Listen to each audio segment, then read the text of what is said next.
Hello વિદ્યાર્થીઓ, આજે આપણે સ્વાધ્યાય 10.2 માં ત્રીજો દાખલો પહોંચ્યા છીએ. તો સ્વાધ્યાય 10.2 માં ત્રીજો દાખલાથી આજે આપણે શરૂઆત કરીએ. ફક્ત બે જ દાખલા બાકી છે. પહેલો બીજો મેં ચલાવ્યા હતા, છઠ્ઠો મેં જાતે આપ્યો હતો અને ત્રીજો અને સાતમો એ બે દાખલા બાકી છે. એની સિવાયનું બધું જ 10.2 માં આ 5 દાખલા સિવાયનું બધું જ તમારા 30% સિલેબસમાં કેન્સલ થઈ ગયું છે. તો આજે આપણે ચેપ્ટર પૂરું કરીશું, બરાબર. તો સ્વાધ્યાય 10.2 નો ત્રીજો દાખલો. ચલો, સ્વાધ્યાય 10.2 એનો ત્રીજો દાખલો ધ્યાનથી સમજજો. રકમમાં શું કીધું છે? પહેલાં તો રકમમાં આકૃતિ આપી નથી, તો તમને આકૃતિ બનાવતા આવડવી જોઈએ. જો O કેન્દ્રવાળા વર્તુળને P બિંદુમાંથી દોરેલા સ્પર્શકો અને PA અને PB વચ્ચેનો ખૂણો 80 અંશનો ખૂણો રચાતો હોય તો POA બરાબર ખાલી જગ્યા. શરૂઆતમાં કીધું છે O કેન્દ્રવાળા વર્તુળને અને P બિંદુમાંથી દોરેલા સ્પર્શકો PA અને PB. P બિંદુમાંથી દોરેલા સ્પર્શકો PA અને PB છે. એનો મિનિંગ એવો થાય કે બે સ્પર્શક છે. PA અને PB બે સ્પર્શક છે અને આ બંને સ્પર્શક P બિંદુમાંથી દોરેલા છે. તો બે સ્પર્શક દોરેલા છે એનો મતલબ શું થાય કે બિંદુ વર્તુળની બહાર છે, બરાબર. આપણે સમજાવેલું છે કે બહારના બિંદુમાંથી બે સ્પર્શક બને, તો બે સ્પર્શક બનાવવા માટે તમારે બિંદુ વર્તુળની બહાર લેવું પડે. તો સૌપ્રથમ આકૃતિમાં તમારે એક O કેન્દ્રવાળું વર્તુળ દોરી દેવાનું.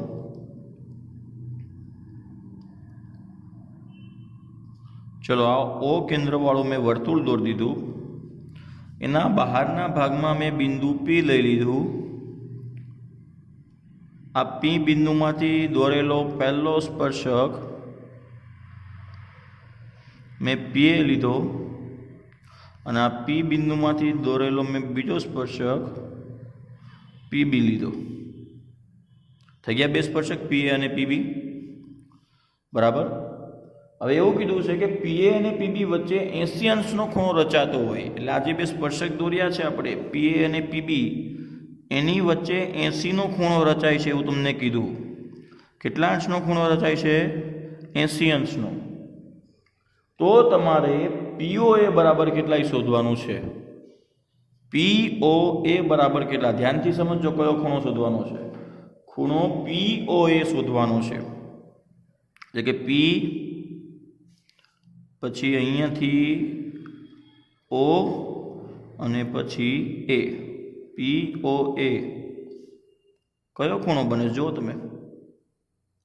આ જે POA શોધવાનું છે, POA એટલે આ ખૂણો તમારે શોધવાનો છે, બરાબર. આ આખો ખૂણો આપણને 80 અંશ આપેલો છે. આખો ખૂણો 80 અંશનો આપેલો છે અને એના આધારે આપણે આ ખૂણો શોધવાનો છે. ચલો, કઈ રીતે મળશે?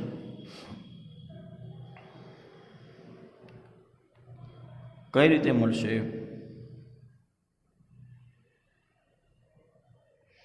તો બે રીતે, ત્રણ રીતે ટોટલ મળે. એક તો તમે આના અડધા કરી નાખો તો આ ખૂણો આપણને 40 મળી જાય. નિયમ મેં તમને સમજાવેલો છે દ્વિભાજકવાળો. આ મળી જાય, પછી આ ખૂણો પણ આપણને મળી જાય. કેટલા અંશનો આવે? 90 અંશનો. તો આપણને આ ખૂણો મળી જાય. કઈ રીતે? આ ખૂણો આપણને અડધો કરીને 40 મળશે. આ સ્પર્શક ત્રિજ્યાને લંબ એટલે આ ખૂણો 90નો મળશે. આ ત્રિકોણ બની ગયો. ત્રિકોણના ત્રણેય ખૂણા સરવાળો 180 થાય. એમાં બે ખૂણા ખબર હોય તો ત્રીજો ખૂણો મળી જાય. એક એ રીત છે. ગયા લેક્ચરમાં આપણે ચતુષ્કોણ બનાવ્યો હતો. જેમ કે અહીંયા આ O ને હું B સાથે જોડી દઉં તો 1 2 3 4 ચાર ખૂણા ચતુષ્કોણ કહેવાય. એમાં આ ખૂણો 90, આ ખૂણો 90, આ ખૂણો આપેલો છે. તો આપણને આ O આખો મળી જાય અને આ O આખો મળી જાય એના તમે પછી અડધા કરી દો, કારણ કે આપણે શીખવાડેલું છે કે આ OPને જોડો એટલે આ ખૂણા અને આ ખૂણાનું દ્વિભાજક બને. તો એને ચારેય ખૂણાના સરવાળો ઉપરથી આ ખૂણો શોધ નાખો આખો અને પછી એના અડધા કરી દો. એમ કરો તોય ચાલે, પણ આપણે સૌથી ઇઝી કરીએ. આજે મેં બે રીત કીધી, એમાં તમારે 3 સ્ટેપ થાય.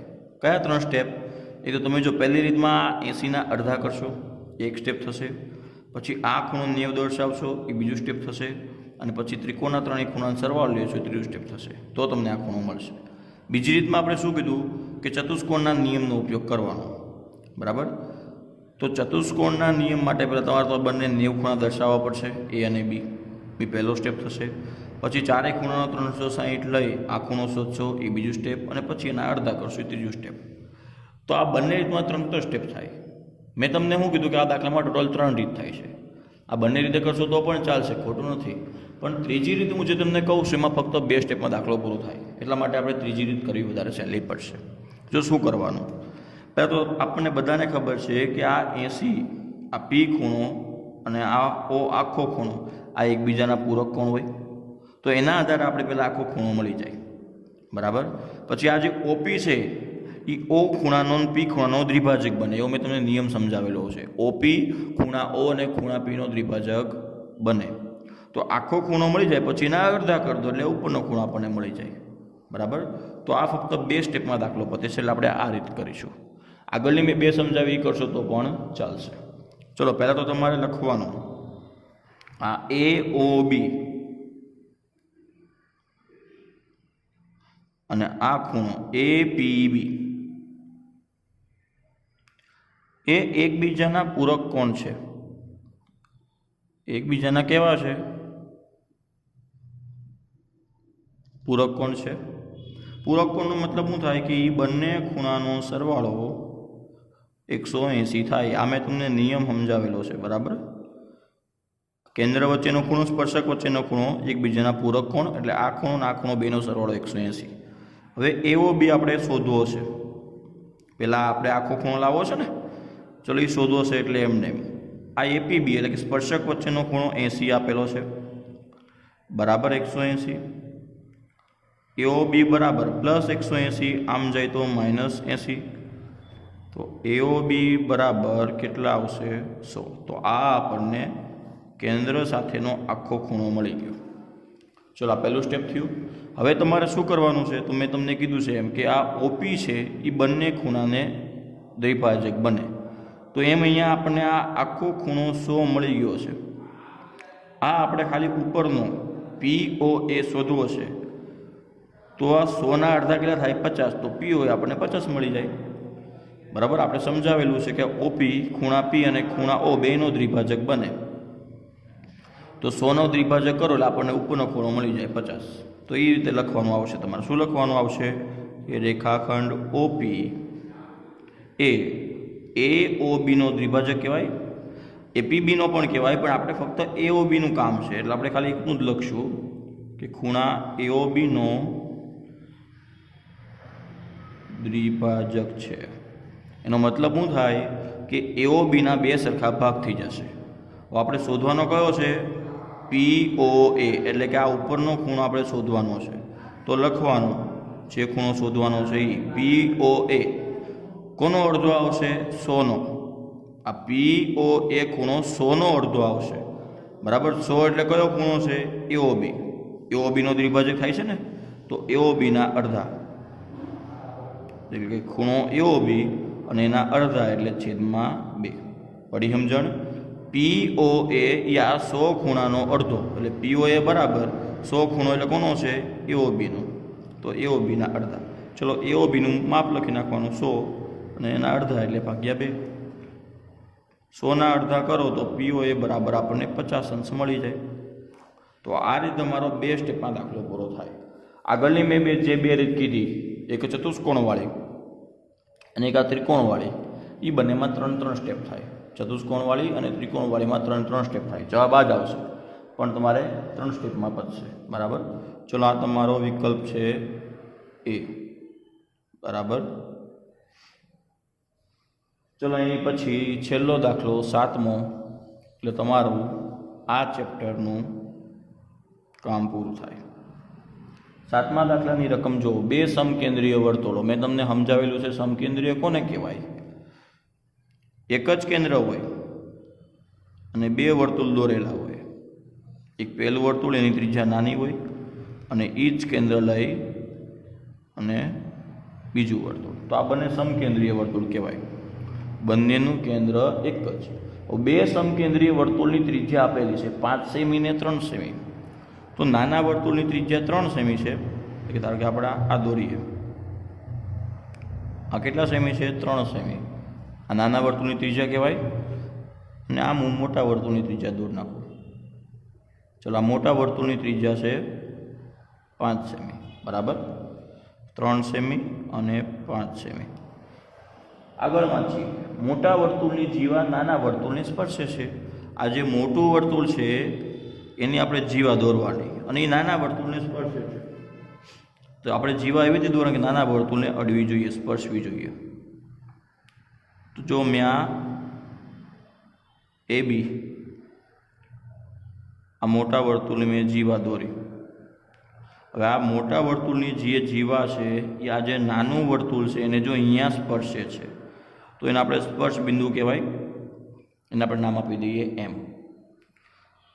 આ નાના આ AB છે એ મોટા વર્તુળ માટે જીવા કહેવાય, પણ નાના વર્તુળને M બિંદુમાં સ્પર્શે છે તો AB એ નાના વર્તુળ માટે સ્પર્શક બને. ધ્યાનથી સમજજો, AB જે છે એ મોટા વર્તુળ માટે જીવા બનશે, જ્યારે નાના વર્તુળ માટે શું બનશે? સ્પર્શક, કારણ કે એક બિંદુમાં છેદે છે. કેન્દ્રને આપણે નામ આપી દઈએ O, બરાબર.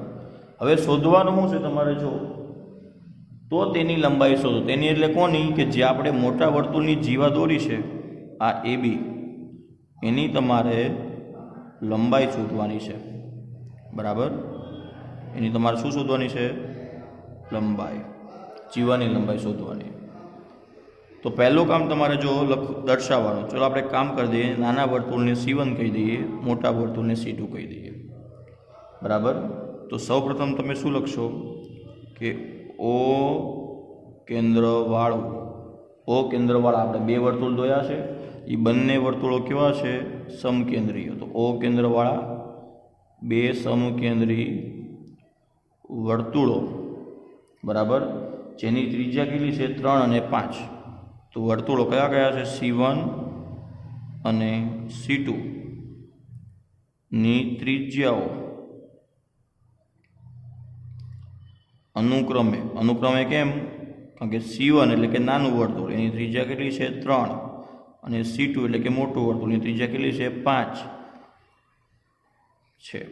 O કેન્દ્રવાળા બે સમકેન્દ્રીય વર્તુળો C1 અને C2 ની ત્રિજ્યાઓ અનુક્રમે 3 અને 5 છે.